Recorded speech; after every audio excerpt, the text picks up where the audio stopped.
Hello friends, welcome back to C Field Academy, and today we are going to discuss a very important topic in computer science field, which is data structures and algorithms. So let's get started. So let's see what we are going to cover as part of this video. So this video just covers an introduction to data structures and algorithms and a little bit about computational complexity.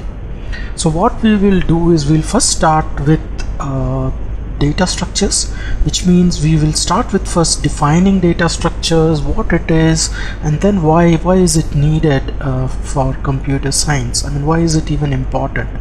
Then we will go ahead and see the different types of data structures that are available. I mean, we will not discuss all of them, but we will see the major ones that we are going to cover later in in different videos.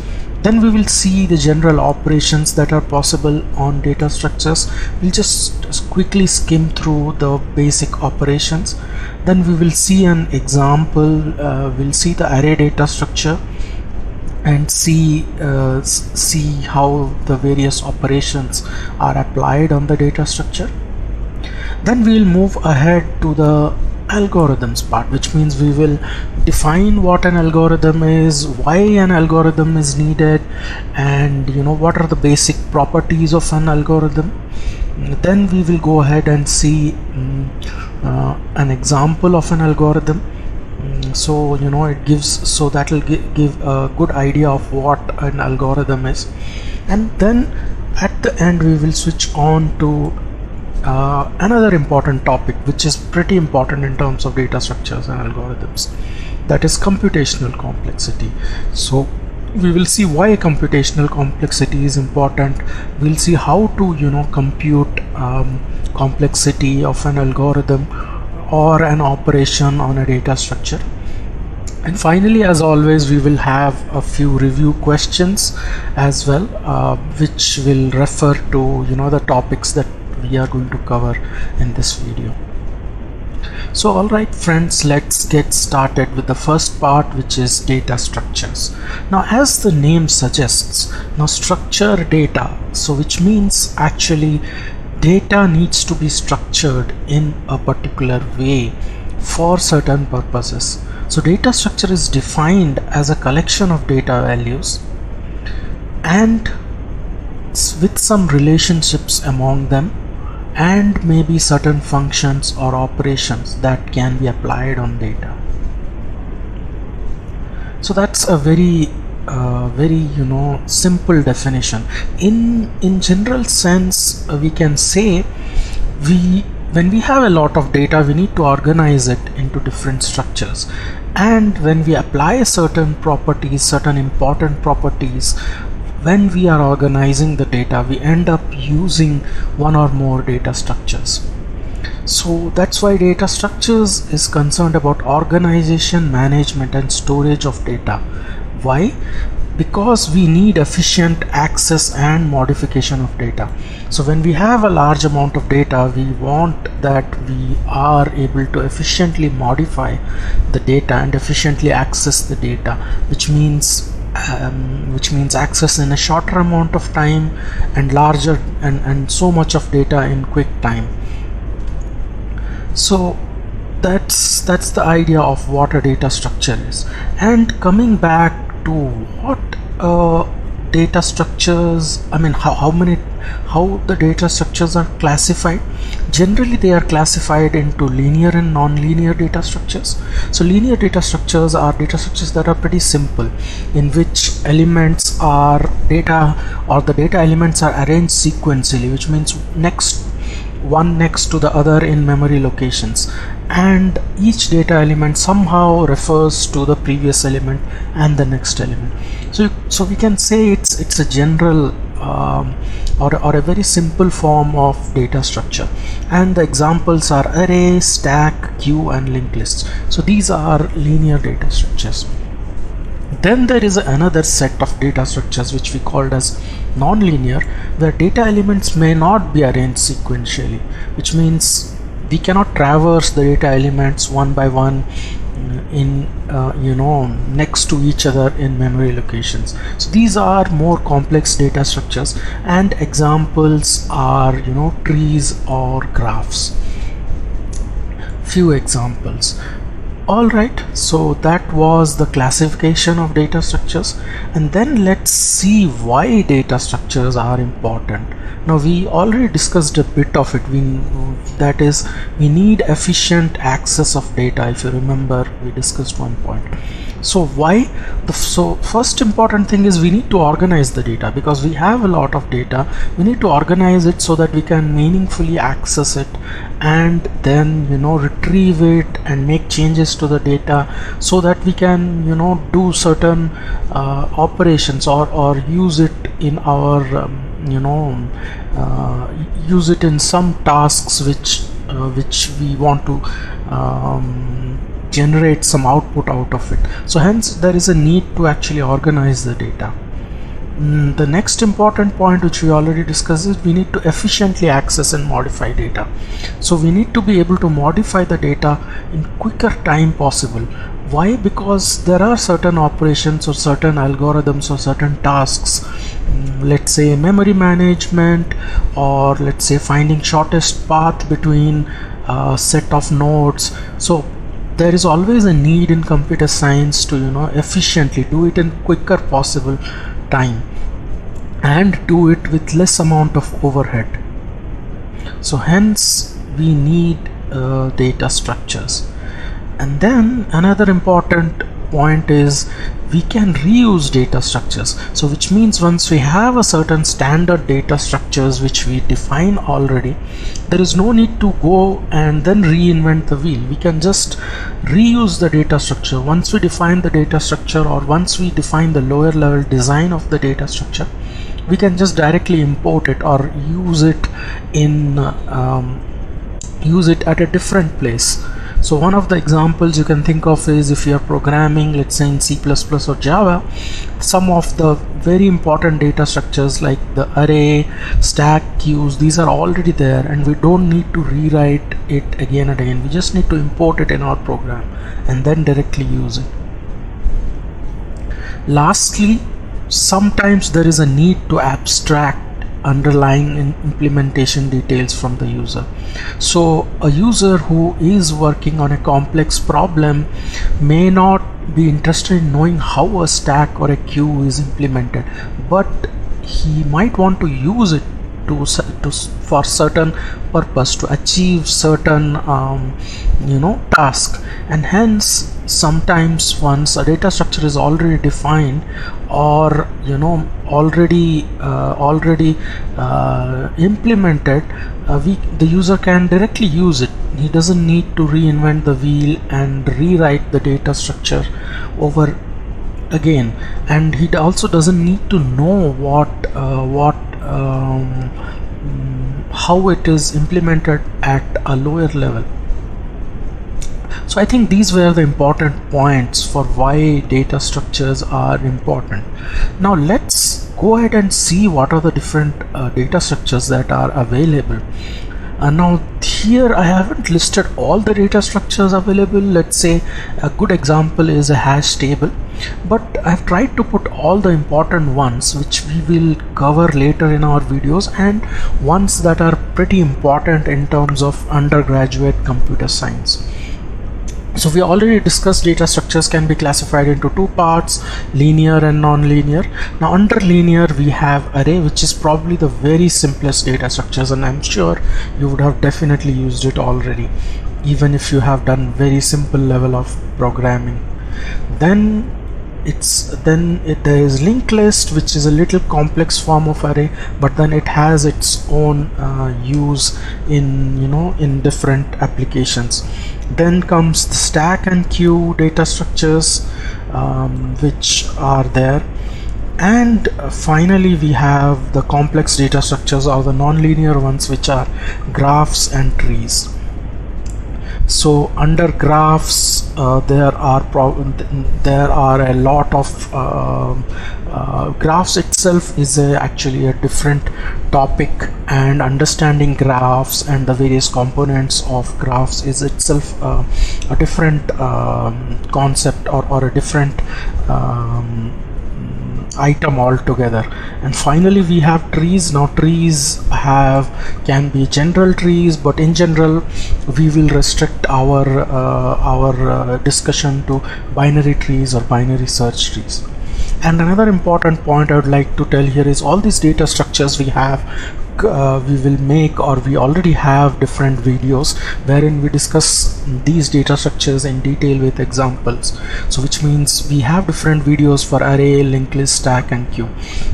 And finally, as I mentioned, because graphs itself is a complex data structures, it itself needs a bunch of videos. So that's why we have a separate playlist for the graph videos. So I would definitely request you to go ahead and look at those videos or the graph playlist if you are really interested in learning about it. And then trees, which covers binary trees or the binary search trees, we will have different videos. And in fact, if you have come across this video by using the playlist, you can just see all these videos in the same playlist after this video. Alright, cool. So let's go ahead now and see what are the basic, or what are the operations that are generally available on data structures.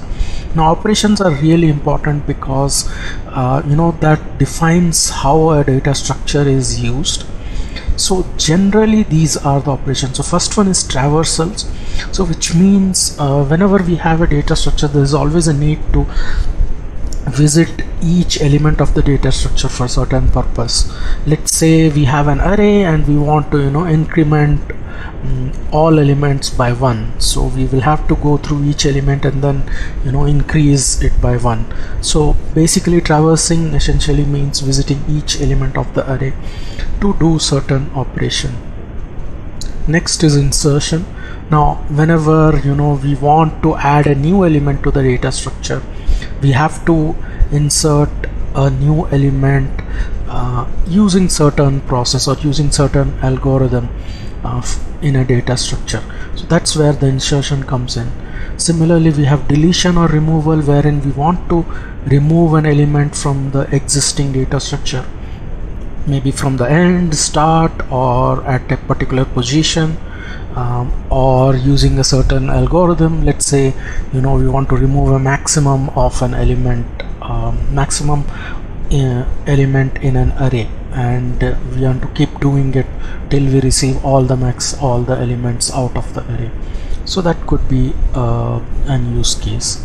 Now another important operation is the search operation, wherein we are given an element and we want to look in the data structure whether the element is present or not. So let's say we have a bunch of student numbers and we want to search for a student if the student exists in the bunch of the numbers or in the data structure. So that could be a use case for search. So generally search operation is very useful in any kind of data structures, I would say. Then finally is the sorting operation. Now this operation may not be applicable for in all the data structures. Let's say a tree data structure may not make sense to sort the elements, but in general it is very useful in many data structures. So basically sorting means arranging the elements in a specific order. If we take an example of an array, it would mean let's say arranging the elements in an ascending order or maybe in descending order. So I think those were the important 5 operations that are pretty important for data structures. Now let's go ahead and see an example. Now we will take the most simplest example, which is actually an array, and let's see all the different operations. Now this is how an array looks like. So array is basically list of elements wherein all the elements are adjacent to each other, and then they are indexed using index number. Now in this case we are indexing from 1 to 6. In certain programming languages, when you go to implementation, it may be from 0 to 5, so which means index might start from 0 or 1. But in our videos we generally start indexing from 1 as a general thumb rule. So this is how an array looks like, and in this case there are 6 elements in an array, and all these are indexed from 1 to 6. So let's say we take the insert operation and we want to insert an element 5 into an array.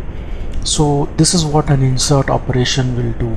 So what will happen is, when we are inserting the element 5, now we are inserting the element 5 to the 4th position in the array. So this would mean we have to move the elements, the other elements 1, 4, 9, 7 to the right, so that we can make space and then insert 5 at 4th position.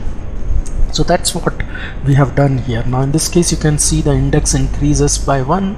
So now we have 7 elements in the array from 1 to 7, and we inserted element 5 at the 4th location, due to which 1, 9, 7 were pushed one position to the right. Now similarly, in this case, let's say we deleted an element. Now in this case we deleted the element 1. From here, now you can see what happened. We had to now reclaim the space that was created due to removal of 1, so due to which we pushed 9 and 7 to the left, and then we decreased the size of an array, so which now became 6. So this is the delete operation. Now lastly, this is how the sorting operation would do. Now sorting operation is a little complicated than insert or delete. Now in this case we might need multiple passes on the data structure. Now in this case, if you notice, all the elements are now sorted from in ascending order, which means the smallest one is here, and then the next highest one is at the next position, and so on till we have the maximum element at the end. Alright, cool. Just a point here, if you want to really know or learn about the sorting algorithms on an array, the different sorting algorithms, I'll link that video over here, or the playlist over here.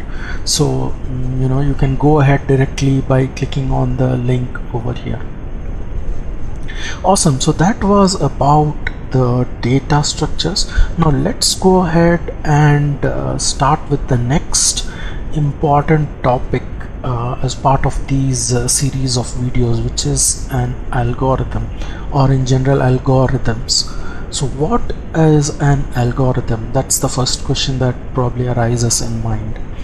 So an algorithm is nothing but a set of steps, which means steps that are reproducible and finite. So which means a finite sequence of well-defined instructions. So each of these instructions are well defined and typically needed to solve a problem or to perform a computation.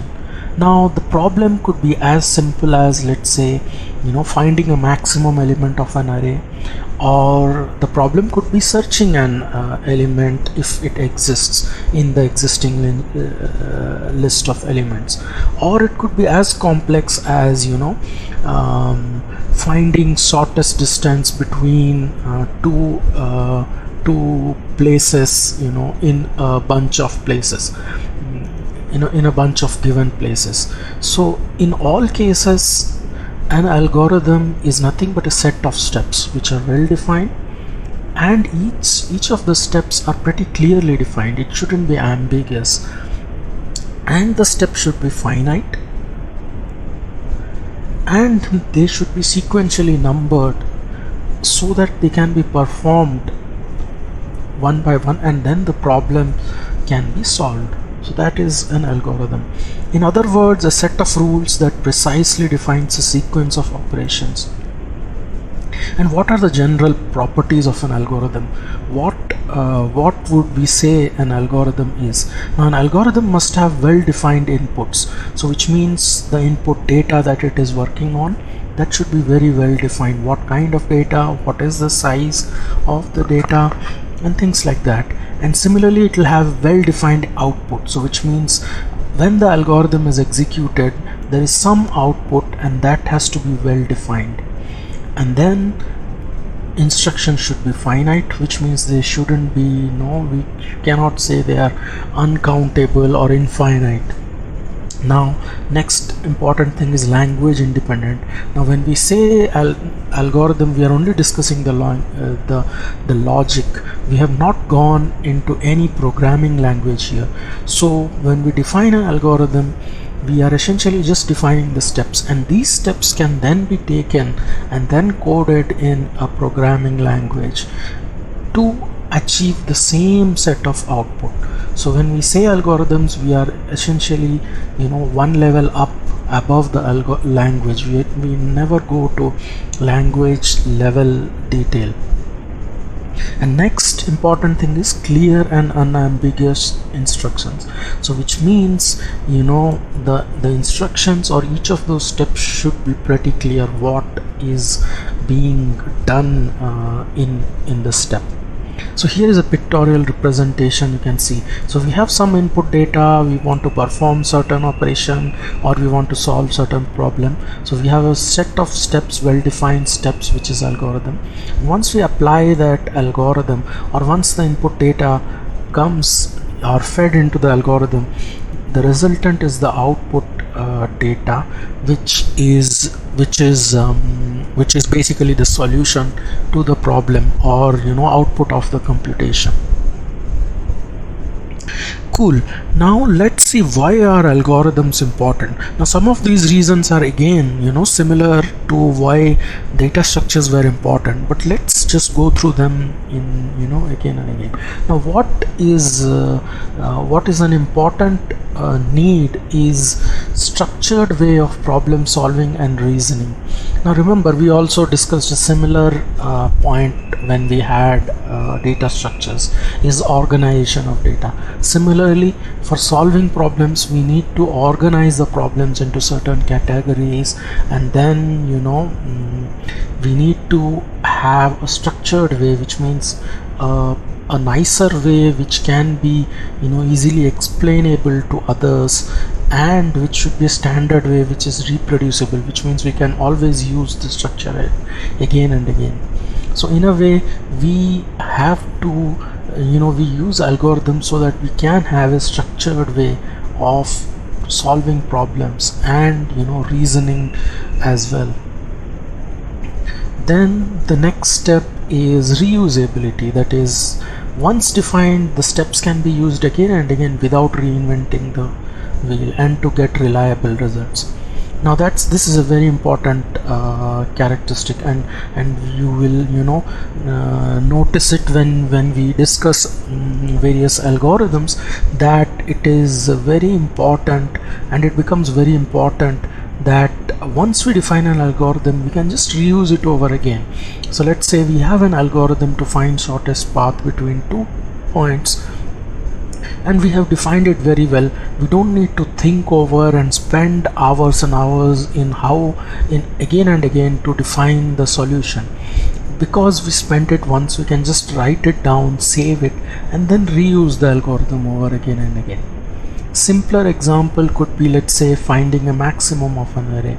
So once we have defined a step, or once we know how to actually find maximum of an algorithm, we can just save it, and in terms of programming language, we can write a small procedure and then save it and call over the procedure again whenever we need it.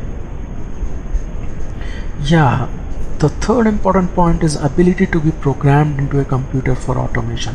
Now this is an important property. As you might know, computers are not ambiguous. Computers need very clear instructions, step-by-step instructions, which can be reproducible, which can be coded, or which can be given to it.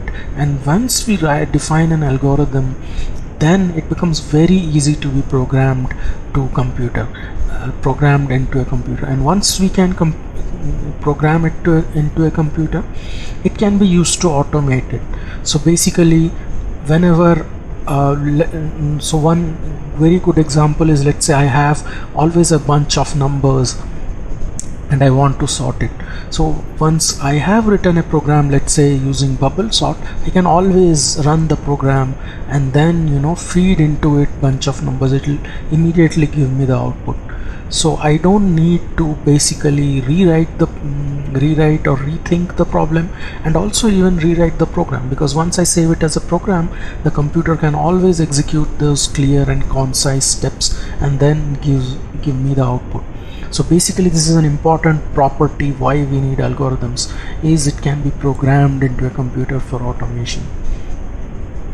Lastly, and another important thing which we will realize when we are comparing various algorithms is to be ability to compare various solutions, so as to see which solution is better and which solution is complex. Now this is very important because this helps us to achieve and then find our limits that we have. So now one of the very good examples here is, let's say, sorting algorithms. There are various ways of sorting algorithms. There is bubble sort, selection sort, merge sort, and things like that. So all are ways to solve the sorting problem, but each of the processes or each of the sorting algorithms may have different steps.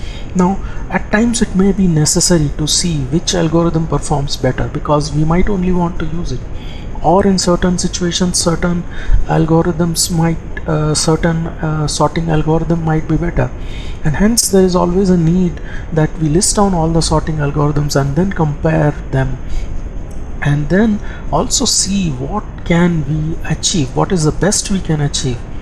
Now in terms of sorting, the best we can achieve is n log n. Now this has been only possible because we were able to, you know, define the various sorting algorithms, compare them, and then, you know, find which one is better and what is the best we can do.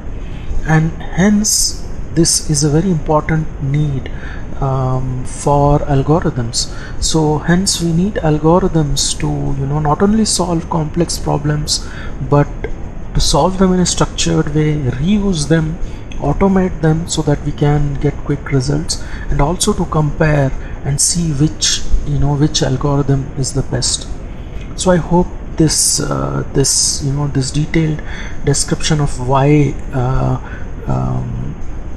was really useful to understand why algorithms are needed in computer science. Okay, cool. So now let's go ahead and see an algorithm. Now we discussed so much what an algorithm and why is. Let's see a concrete example. Now here is an algorithm to find maximum of a bunch of numbers. Now let's say we are assuming the bunch of numbers are present in an array which is defined here, and we want to find the maximum of it. So here is how an algorithm looks like. So the very first step is we define the algorithm name, and in brackets we have the numbers, or we have the input elements. We also write down input elements sometimes in the description, sometimes we don't. Now in this case we have written it down. So it says input is a given array of numbers and output is a maximum element of an array.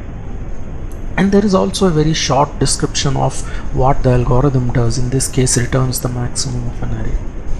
Now let's see what the algorithm constitutes. Now notice we have numbered them from 1 to 5 because we wanted to very clearly, you know, define or very clearly say what the steps are, and when we apply it, it becomes easier to say, you know, we want to apply step 3.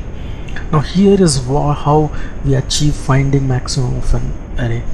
The first step is to take a variable max and then put the first element from the array and put it into max. Then the next few steps, which is from 2 to 4, actually compares the maximum with the remaining elements of the array, and finally it finds basically it updates the max variable with the maximum element, and at the end it returns the maximum element. Now we won't go into the detail why and why this algorithm is written this way, or whether this is an efficient algorithm, because we are just saying or trying to see what an algorithm is.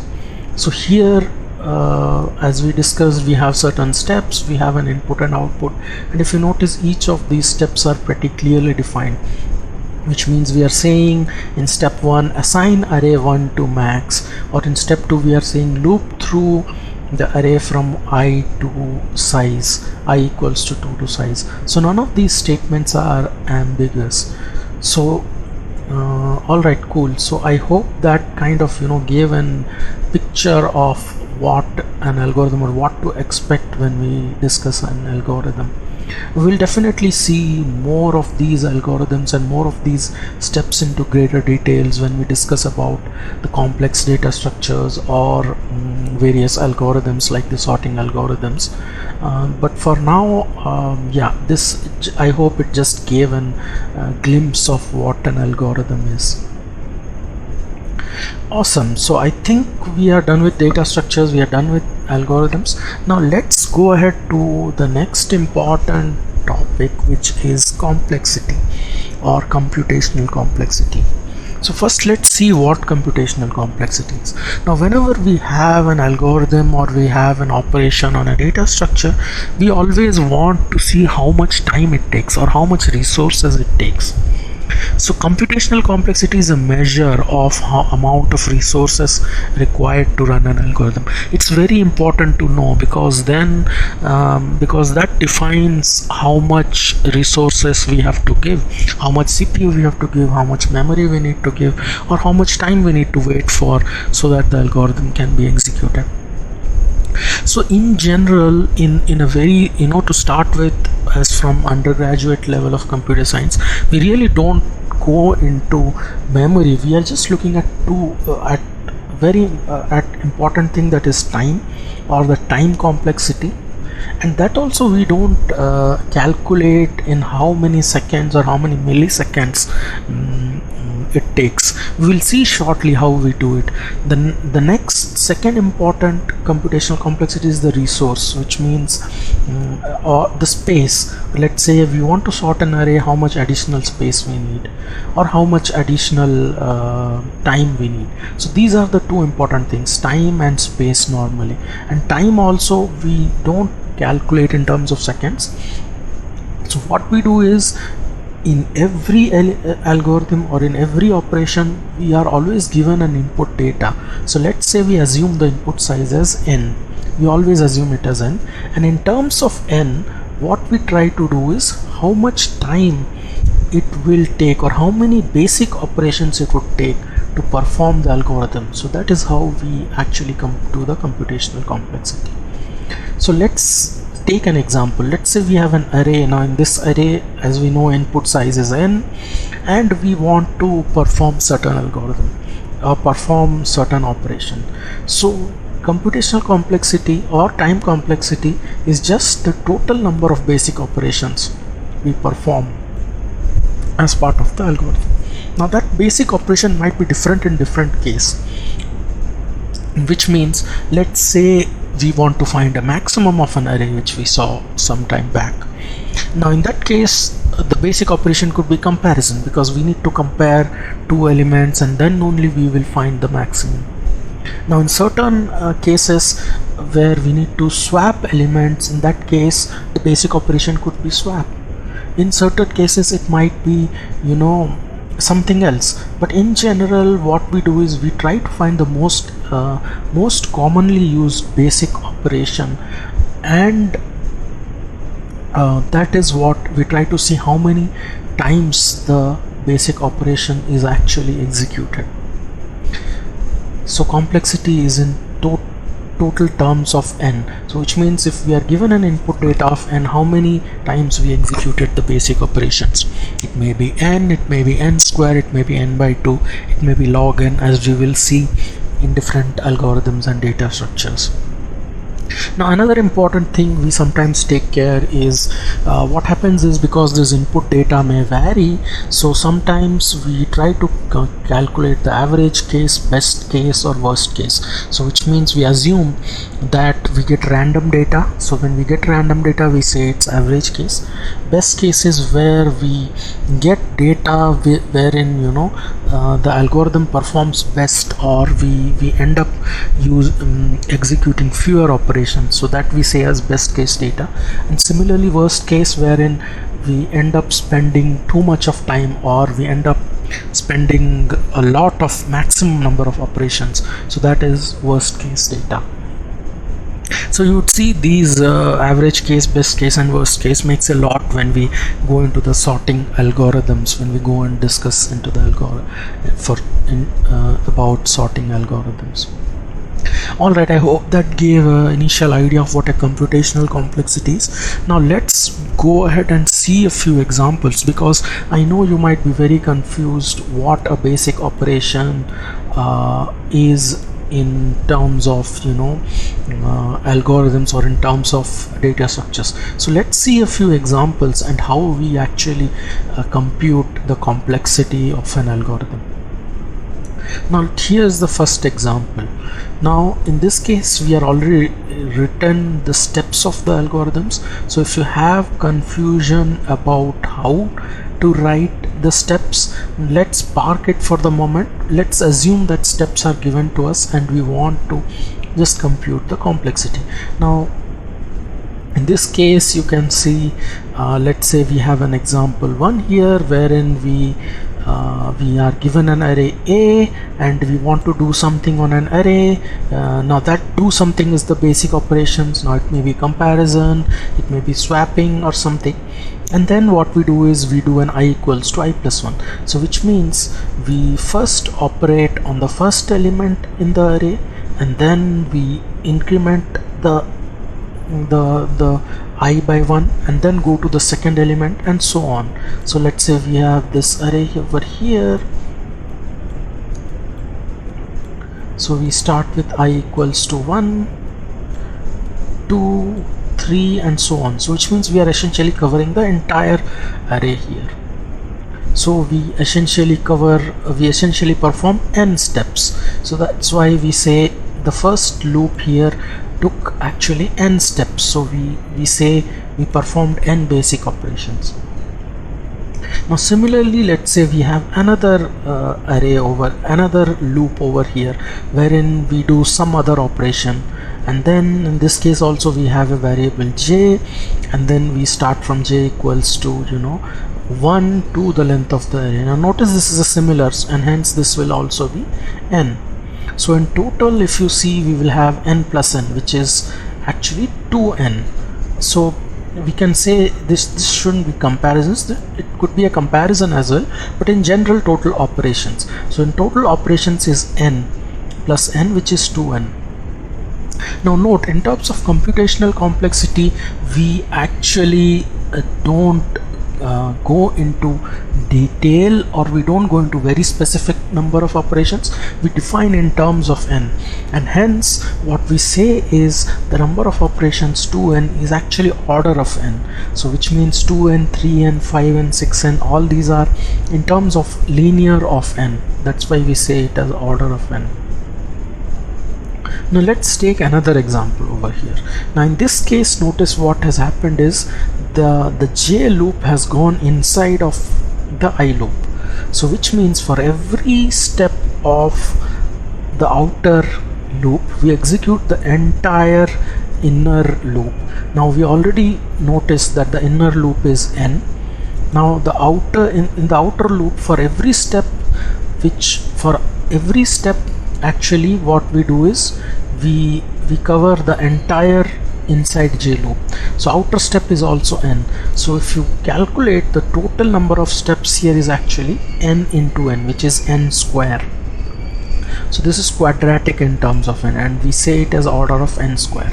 Now this is an important thing to notice, that in this case, because the inner loop is n and the outer loop is n, the total operations is actually n square. Now let's take another example. Now in this example, notice what is happening. The first loop is the similar what we had in example 1, wherein we have I equals to I plus 1, and this we already calculated takes n steps. Now the second loop is a little tricky. Now notice j doesn't get incremented by 1. In fact, j gets incremented, j is doubling every time. So which means the values of j will be j square, j cube, and then so on, till we will have a value j to the power k, which is actually equal to n or less than equal to n. Now we are assuming length of array A is n. So this means the inner j loop, the j loop will not be executed n times, but it will be executed log n times. Log 2 to the base n times. So the inner loop will only be executed log n times. So that's why we say this as log 2 to the log 2n or log n in general terms. Now notice the difference here. So, and what is the total complexity? Now total complexity is just the addition of both, because we perform the first for loop first and then the next for loop. And this is n plus log n, which is in fact, because n and log n, the bigger term here is n, so we only say it's order n, because log n is very small compared to n, and hence the total complexity of this algorithm is actually order n. Alright, let's see the next example, which is example 4. Now this is a modified one from 2, but which means we have the j loop inside of the I loop, and let's see how many times each gets executed. We already computed the j loop is log n times, because j gets doubled every time, log n, and the outside loop is n times because I starts from 1 and goes to n, and the total complexity is just multiplied by both, because for every step of I, the entire j loop is executed, and this is actually n multiplied by log n. This is in fact order of n log n. Now when n and log n are added, because log n is very small compared to n, we ignore log n, but when they are multiplied, they are actually, we cannot ignore log n, because this is very important, because n log n is definitely greater than n, and it is also greater than log n. Alright, so that gave a good idea of what computational complexity is. Now let's go back slightly to the place where we had the maximum array, and I'll just quickly clear the screen here to give an idea, because this is a concrete algorithm, and let's see here what is the basic operation, because we had a question, or we had little doubts over what basic operation is. Now notice what we are doing here. Now in this case, step 1 is actually one operation, so I'm just trying to see what are the basic operations, or how many operations we are doing. Now step 2 is actually a loop, wherein step 2 to 4 is a loop, and in 2 to 4 what we do is, in step 3 we do one comparison, in step 3 we do one comparison, in step 4 we do one assignment over here, and then step 5 is just returning. So each of these are one operations, but notice that step 2 to 4 is a loop wherein I starts from 2 to size. So size is nothing but the size of the array, and hence we say this as n steps, because we already discussed that size of the input size is n. So what will happen is step 3 will be executed n times, because n times we need to compare. So step 3 will be executed n times, and step 4 may not be executed n times, because it will only be executed when the if loop is actually the if condition is true. But let's assume it, in the worst case, even that is executed. So notice how many total steps we had to do. So the total steps for this algorithm is 1, wherein max plus array, the max is assigned array. Then we have n, wherein n comparisons is done, and then we have n assignments. So this is nothing but 2n plus 1. And as we already discussed that we discard the lower order terms, and then in terms of computational complexity only provide in terms of input data. So this is nothing but this is order n. So in short, how we look whenever we start with an algorithm, we just see if there are loops, because they're only the the time complexity or the most complex part of the algorithm lies. And then we see how far the loop extends, that is the starting point and the ending point. And then we see what is the basic operations, and it doesn't matter if there are 2 or 3 basic operations, they will all be 1. And hence what we do is we just see how many loops are there, and we can just directly use that to find a complexity of an algorithm. So in this case there was just one loop, and one loop started from 2 to n, so we could directly say it's order n. Cool. So I hope that kind of explained computational complexity in greater detail. So I think with that we have now reached the end of this video. I hope this video helped to set the context of data structures and algorithms. And don't worry about if you didn't get how an algorithm is implemented or what an array is and things like that. We will cover that in upcoming videos, and you can see them as part of this playlist itself if you already have access to it. So we'll go into greater detail into each of them in the next coming videos. Cool. So now before we end, here is a review of what we discussed in the video. So the first step is, or the first question is, define what a data structure is. List down a few examples. Define what an algorithm is. What is an algorithm? So list down a few important characteristics of an algorithm. Now what does an algorithm constitute? Okay, now the third question is, write an algorithm to find if an element exists in an array. Now don't worry about the exact steps of an algorithm. You can write it in your own words at this stage, which means step 1 is this, step 2 is this, and so on. But try to see each step is pretty clear, which can be computed or which can be coded. Alright, and then see what is the computational complexity of the algorithm that you wrote. Now use the same principles as we had as we saw in the video before to find the complexity of an algorithm.